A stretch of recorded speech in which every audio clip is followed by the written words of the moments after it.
This presentation is brought to you by OhioKAN, Ohio Kinship and Adoption Navigator Program.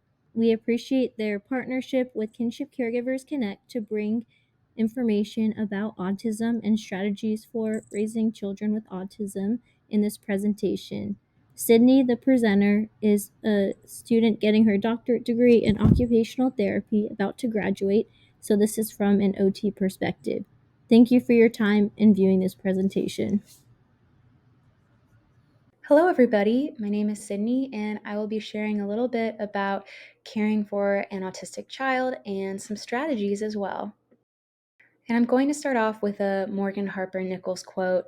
We usually use her art and affirmations during support group meetings, and this quote just reads, "The more I observe flowers, the more I notice just how many flowers seem to flourish in community. Through sun and rain, they bloom vibrantly with each other. Their aliveness is in their togetherness. Their beauty is in their diversity." And here's just a little roadmap for how the rest of the presentation is going to go.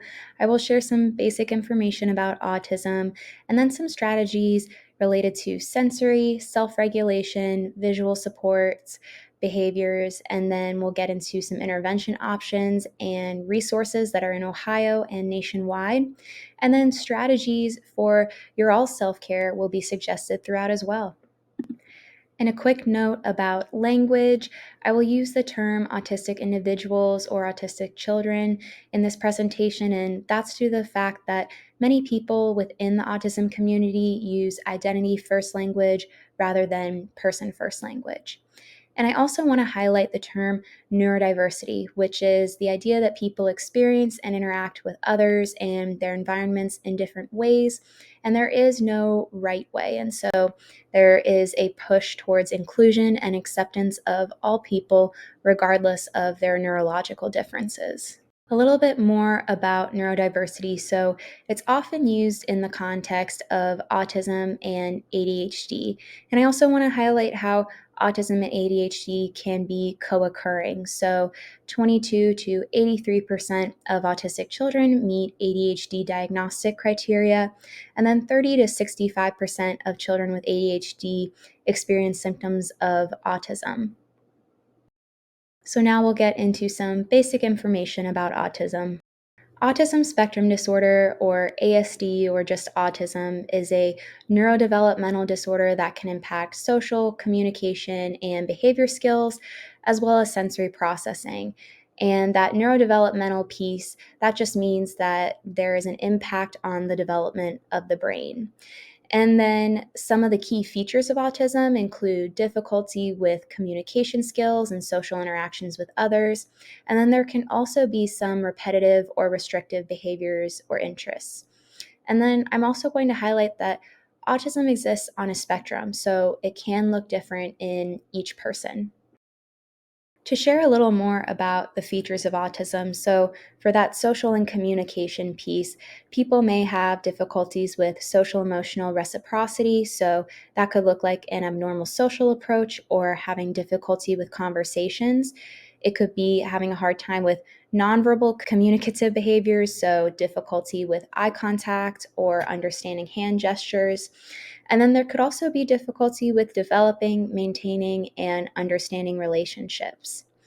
And then for those repetitive, restrictive behaviors, there could be stereotyped or repetitive movements, use of objects, or speech. So that could be lining up cars, or echolalia, where one is just repeating the words that they heard back. There could be an insistence on sameness, whether it's with routine or a certain communication pattern or behavioral pattern. There could also be restricted or fixated interests, whether that is really focusing on a specific topic or an item. And then there could also be sensory differences, such as sensory seeking or sensory avoiding. And that's what we'll get into a little bit about next. So before I go over some sensory strategies, I'm also going to share a little bit about the sensory system and some common sensory differences in autism. So the sensory system is the part of our body that helps us to process sensory information. It helps us to see, hear, smell, feel touch, taste, as well as feeling our body in space and how we balance and move. So, those common sensory differences for some sensory seeking behaviors, it's common in autism for there to be staring intently at moving objects or chewing on various items. And common sensory avoiding behaviors could be avoiding loud noises like vacuum cleaners, disposals, toys that make a lot of noise. It could be being bothered by different textures on the skin, like clothing tags, sand, or water. And then it could also look like picky eating or having difficulty with various food textures. And then some self stimulating behaviors are flapping hands and jumping. And I want to highlight this book, The Reason I Jump. And it was written by a 13-year-old autistic boy. And throughout it, he just responds to commonly asked questions about the features of autism. And when he's asked, why do you jump? He says, when I'm jumping, it's as if my feelings are going upward to the sky. Really, my urge to be swallowed up by the sky is enough to make my heart quiver. When I'm jumping, I can feel my body parts really well too, my bounding legs and my clapping hands. And that makes me feel so, so good. But I really highly recommend that book. It's a great read. And here are some of the benefits of using sensory strategies so they can help to address behavioral issues. If an unwanted behavior is happening, it could just be that a sensory need is not getting met. They can also help with improving self regulation skills. And so that's being aware of and being able to control one's emotions, behaviors, and physical functioning. And then they can also lead to less avoidance of sensory input that typically bothers somebody. And these strategies can also improve skills with like play, self care, and social interactions. So, the first sensory strategy I have is a hideout space. And so it's just an area to calm down. And it could be a tent, a blanket fort, a large box, or it could even just be a corner of the room with a beanbag. But you want it to be an isolated, quiet, dimly lit area. You can include items like a weighted blanket if that pressure helps to calm. And then you could also include fidgets if that helps somebody with calming down. So, some examples I have here are a fidget spinner and a poppet fidget. Sound modifications can also be made if somebody is sensitive to noises. So, headphones are a good option for louder environments like a school bus. Calming music is something that can be used to soothe as well. And then, if you're just having a conversation, asking a question, or giving a direction, it can help to speak slowly and softly. Visual modifications can be made too based on whether somebody seeks visual stimuli or avoids it. And stimuli is just a thing or event that causes a reaction from our body. So if somebody is seeking, then they may enjoy fast moving visuals like this sensory rain stick here, pictured to the right. And so you flip it upside down, and all these little colorful beads are rapidly moving down. And then slow moving visuals, those can be used to calm. So one of those examples is a lava lamp. And then if somebody wants to avoid visual stimuli, or if it is just distracting to them, then it may be a good idea to limit posters or pictures in the bedroom or homework area. Oral modifications can be made too, especially if somebody is seeking oral stimulation. And so that could be biting or mouthing toys. And if biting is an issue, you could use something called chewies, which are pictured to the left here. So this one that this boy is holding is handheld, but it could also be a necklace for somebody to take with them. And it just provides a safe way for somebody to meet that oral stimulation need. And then using straws for drinks or blowing bubbles can be calming. And on the flip side, eating crunchy or spicy food is something that can be alerting. So, everybody has sensory needs, and sensory strategies are not just for children, they're for everybody. And so, I have some suggestions for you all. And this first set here are some suggestions to wake up or alert your body if you happen to be feeling a little slow or tired one day. So, you could take a walk, eat a crunchy or spicy food, wash your hands with cold water, or hold something cold like an ice pack. Turning on bright lights helps, or just changing your position often or using movement breaks can help too. And then these are some suggestions for calming your body and mind, whether it's a time when you're feeling overwhelmed, stressed, or if it's before going to sleep and you just want to calm down a little bit. So you could use a weighted blanket or wrap up in a blanket. You could be in a dimly lit area, listen to melodious or rhythmic music. And then you could also use aromatherapy with essential oils or a scented candle, and you want to use soothing scents like lavender, vanilla, or chamomile. And I want to pose this question for you all to think about for yourselves. So, are there any other sensory strategies that you use for yourself? And I want you to think about whether they are calming versus alerting. So, now we'll get into some more self regulation strategies that also can incorporate sensory as well. This first one here is a thermometer scale, and it provides a visual support to help somebody identify how they're feeling and then identify which regulation strategy they can use to respond to that dysregulation. And so, that dysregulation is when somebody is just emotionally, physically, or behaviorally not at their norm. So here are two thermometer scale examples, and on the left it states what I look like. And so the left example gives specific instances that may be stressful to somebody. And this example on the right is identifying how somebody's body is feeling when they're stressed. But for both of them on the right, then there are some self regulation strategies suggested. So, for example, on the right here, when I start sighing loudly, that may indicate that I'm feeling a little bit of stress. And then I can get a drink of water to bring myself back down to that norm. Emotion charts can also be used to help somebody identify how they're feeling. And so they provide a visual support to help with identifying the feelings and then communicating that to others as well. So it can be good for those who have difficulty voicing their feelings or for those who are nonverbal. And so these examples to the right here also show that you could either use emoticons or pictures of real faces as well. And then we have calming cards, another visual support to help somebody decide what type of regulation strategy they want to use when they feel dysregulated. And I like these because they also give the child a sense of autonomy. They get to pick, how am I going to respond to this emotion? And these calming cards also incorporate sensory strategies as well. So, two examples are here, and some of those sensory strategies, both of them have listening to music, taking a drink of water, hugs as well. And then one more regulation strategy that I have are breathing exercises. So these help with emotional regulation and can help to calm during times of stress.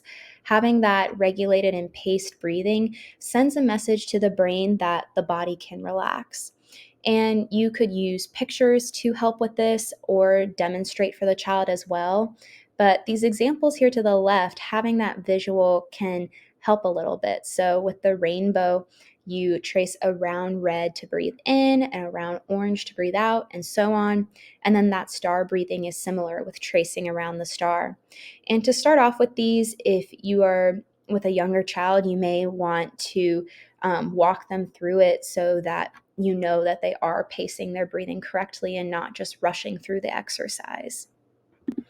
And this is another breathing strategy that can be used for anybody, really. Again, these regulation strategies are not only for children, you all can use them as well. And so, this is box breathing, also known as square breathing or 4 count breathing, but you are just breathing in for 4, holding for 4, breathing out for 4, and then holding for 4 again. And concerning the child in your care, too, if you don't have access to this video at the moment, you could also use a colorful sticky note for them, and they can trace around that to do the box breathing as well. But I encourage you all to try it and see how it may make you feel. Some more questions that I want to pose to you all. So, do you have any other regulation strategies that have worked for the child in your care or for you? And I also want to know if you have used any of the strategies mentioned, and this could be a time to reflect on how they went.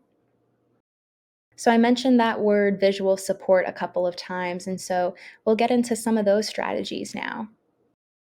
A visual support is a communication tool, and it's used to either relay a message, make a choice, or show a sort of schedule, timetable, or sequence. And this form of communication can be good for autistic children because they tend to be visual learners too. So it's typically a good match. And there are some benefits for using these strategies as well. So they're customizable to each person. They can help with providing structure and routine and encourage decision making. They help with improving understanding too, and also provide opportunities for social interaction. This first visual strategy I have here are visual timers. And so this gives a visual representation of how much time is left for an activity, and it can help with managing and understanding time. And then it can really help with transitions too, if you're going from one activity to the next, especially if it's moving from something like play to bedtime. So then the timer is technically the bad guy instead of you for moving on to the next activity.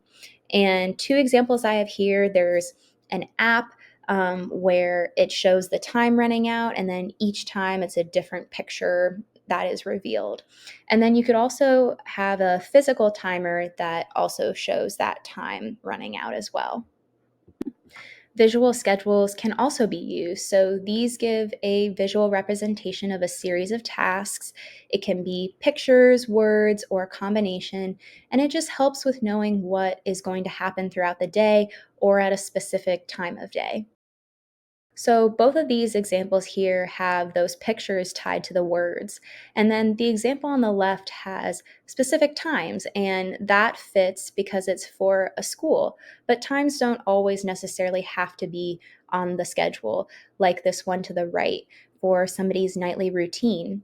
Those times don't need to be there. It's just that these activities are expected to be done before bedtime. And another strategy are social stories. So these provide a visual narrative for a social situation or an experience. So they help with showing social cues and norms and appropriate behavior. So they can help with understanding social situations better. So these examples here, like asking politely for something or how to be a good listener. And then this one on the bottom is what to do when somebody's upset. And they can also help with preparing for a new experience. So, for example, if it's going to be a child's first time going to an amusement park, and you think that they might have some difficulty with waiting in lines, then a social story could be set up around what to do when waiting in those lines. And strategies could be suggested too, like if I am getting bored when I'm waiting in line, I can play a game of I Spy with my caregiver. So now we will discuss a little bit about behavioral strategies. And I really want to highlight that every behavior has a purpose or a reason behind it. And it's important to be a detective and figure out what is that reason. So, here are some of those reasons, and it could be to get something they want, so behaving in a certain way to get attention or access to a toy. It could be to avoid or escape something they don't want, so behaving in a certain way to avoid doing homework. Or it's that a sensory need is not being met, so somebody may be overstimulated, and then that's just coming out in an unwanted behavior. So, in those instances, it's good to address the sensory needs first in those moments. And before I get into the strategies, I also want to share that they can be used in two kind of ways. So they can help to prevent unwanted behaviors or emotional dysregulation, or they can be used after a child is emotionally and behaviorally regulated. These strategies most likely will not work if a child is in a state of dysregulation or is having a quote unquote meltdown. So it can be helpful to know what the child's signs are leading up to an unwanted behavior. And so if you recognize these, you can respond before the unwanted behavior happens. This first strategy here is a transition routine. So, having a routine in place to help move from one activity to the next can be helpful, especially if a child has difficulty moving away from an activity. So, those timers and visual schedules that were mentioned can be helpful. And then, if somebody responds well to auditory stimuli, then singing a song could help. So, for example, one time when I was working with some kids, anytime that we moved from play to snack time, I sang the song Time for Snack Now, Time for Snack Now, Munch, Munch, Munch. And then they knew that we were moving on to the next thing. And then you can also use something called a first then visual support. So here are some examples of those first then boards, and it's typically showing a non-preferred activity has to be completed first, then we can move on to a preferred activity. So at home, it could be you have to do your homework first, then we get to play a game. At school, first you have to go to class, then we get to go to recess.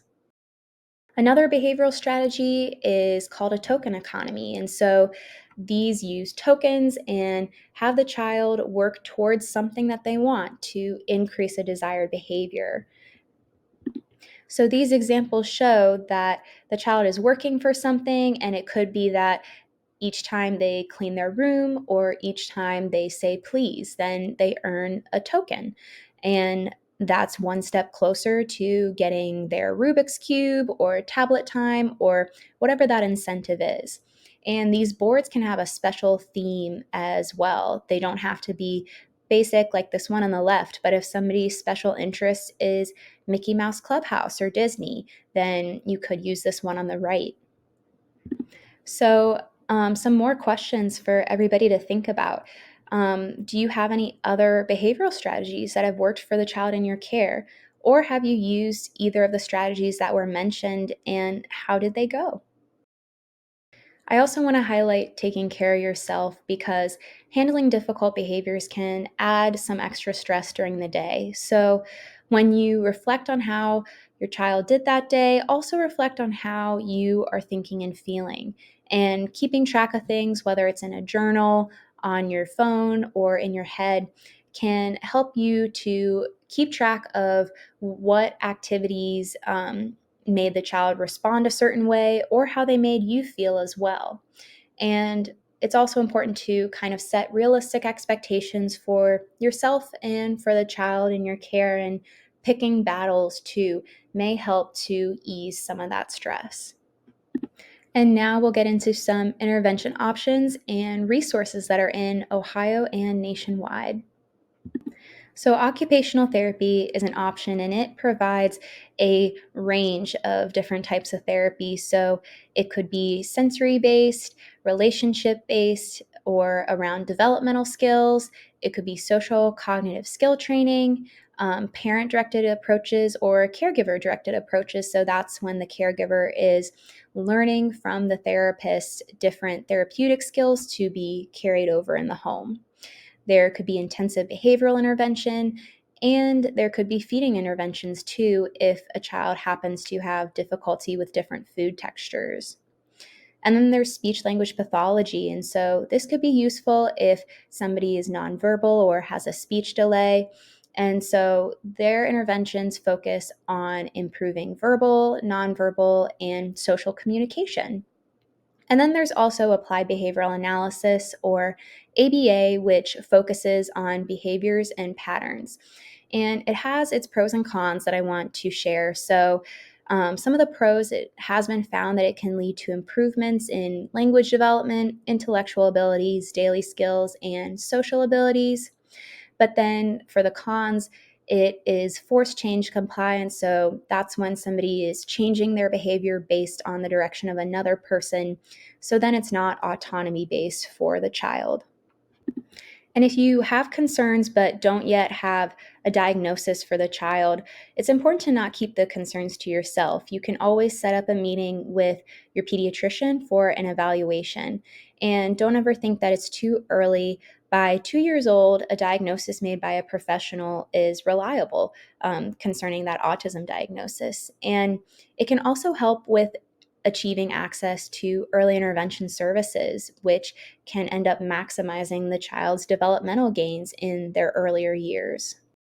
And now we have our resources, and more information about these will be provided on the KCC website. There will be links and further descriptions of each resource, but so I'm just going to highlight a couple pieces for each resource. So Help Me Grow, I want to highlight their Ages and Stages questionnaire, which is a free developmental screening for children under the age of 3.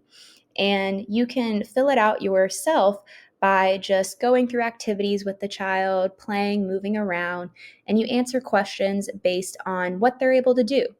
And then a Help Me Grow specialist shares and discusses the results with you. And if a delay happens to be identified, then they can help to guide you through the next steps. There are also some scholarships that can help with getting your child to a school where you would prefer their education or special education services to be in. And so Ohio.gov's website helps with identifying that eligibility and the steps to apply with those. And they also have this interactive directory pictured here to the right where you can see which schools in Ohio are a part of the Autism Scholarship Program and the Ed Choice Scholarship Program. For Ohio Coalition for the Education of Children with Disabilities, I want to highlight their For Parents page, which includes sample letters for different access to various services. So it shows an example of requesting an initial evaluation for special education services or requesting an IEP meeting and so on. And then It's My Turn is a program for middle school and high school students with disabilities, and it helps with just preparing for that transition out of school and into the real world. And it actually can be done either in person or online. Ocali has a great grab and go resource gallery of interventions, and I actually used a couple of their resources throughout this presentation. So they provided the stress thermometers and the first then boards as well. And then this parent guide that I have pictured here to the right just provides a little bit more information about different topics related to autism, and they provide links to other organizations where more info can be found. Milestones Autism Resources has a map tool, Milestones Autism Planning, where you can find informational articles and tips based on a child's age range and what occupation you are looking for. So, for example, here I have identified life and social skills for the 0 to 6 range. And so then articles are popping up that are appropriate for that developmental level. Asan is a self advocacy kind of network, and one of the resources I want to highlight from them are they have books, toolkits, and tips for self advocacy. And one of those books that they have is Start Here, a guide for parents of autistic kids, and this would be available to caregivers as well. The National Autism Association has an autism atrium program, and I want to highlight their toolkits. And some of those examples, they have an autism and siblings toolkit, an autism and the IEP process toolkit, and an autism and wandering prevention toolkit. Autism Now is a resource where you can find information and resources based on specific topics. And so they have it divided kind of by home, jobs, classroom, and community. Autism Society is another virtual resource, and they have some highlights. One of those is their Autism Source, which is their mapper directory where you can find local organizations and you can even specify further within the category. So, for example, I have support programs here, and you can find support based on whether you're looking for respite services, faith community services, adult support groups, and so on. And that is all I have for you all. So thank you so much for listening. And I hope that some of these strategies and resources can be helpful. And thank you again.